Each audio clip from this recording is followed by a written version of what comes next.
látijọ́ talaye ti dáyé láti mọ̀ pé ojú lalákàn fi ń ṣọ́rí òun náà ló sì bí gbólóhùn ààbò ara ẹni làbòlú láti wá pèsè ààbò tí ò lẹ́jà ń bákan nínú ní tìbútòrò ilẹ̀ Yorùbá ká lè fòpin sí gbọmọgbọmọ ìkọlù ojoojúmọ́ tí ń wáyé látọwọ́ àwọn kọ̀lọ̀rọ̀ sí agbésùmọ̀mí ọ̀jálẹ̀ òun lè bo tiẹ̀ lẹ́yìn tí ń gbéni pamọ́ gbowó tí wọ́n ń ba nǹkan oko wa jẹ́ tí wọ́n ń kọlù ilé ìjọsìn ṣekú pani bí ẹran àwọn tí ń fẹ́ràn dídà bójú dẹ̀mí àwọn èèyàn wa légbodò àtàwọn tí wọ́n ní lá àfi káwọn ó gba ilẹ̀ wa mọ́ wa lọ́wọ́ sọ́dí tiwọn ṣé má foko mi ṣọ̀nà ẹ̀ẹ̀kan làákọ́ kí késekése ó má bàa wá di kàsàkàsà mọ́ wa lọ́wọ́ nílẹ̀ Yorùbá kí wọ́n má fòòlù fọ́ wa ládò ní àgbáríjọpọ̀ ẹgbẹ́ tó ń ṣiṣẹ́ fún ààbò ilẹ̀ Oòduà tá a ṣẹ̀ṣẹ̀ kó jáde láìpẹ́ yìí èyí àkójọpọ̀ gbogbo ẹgbẹ́ tá à ń pè ní àpapọ̀ ẹgbẹ́ aláàbò ilẹ̀ Oòduà Yorùbá Homeland Defence and Security Initiative lábẹ́ àkóso ọ̀mọ̀wé Victor Taiwo ṣe ń pe gbogbo wa pátápátá àtolórí àtẹlẹmù sí pàdé àpérò lórí ètò ààbò ilẹ̀ Yorùbá tó fi mọ́ ìfilọ́lẹ̀ ètò ìkówójọ sínú àsùnwọ̀n tá a pè ní Yorùbá Land Security Trust Fund láti wá gbòdẹ́kun fáwọn àjòjì gòdògbò tí òróró wà nílẹ̀ Yorùbá ètò yóò wáyé nínú gbọ̀ngàn ọba okùn adésíjú adé Memorial Hall nílùú Ilé-Ifẹ̀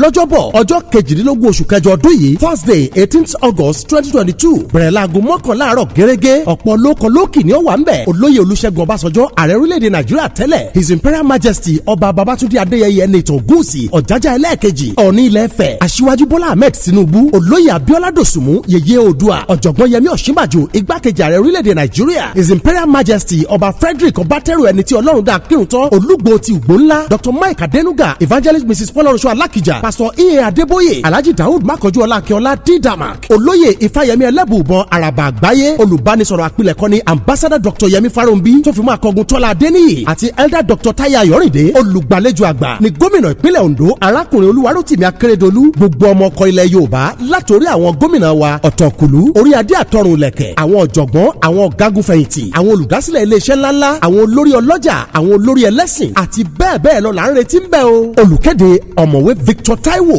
olórí fún gbogbo ẹgbẹ́ ìlọsíwájú ilẹ̀ Oòduà.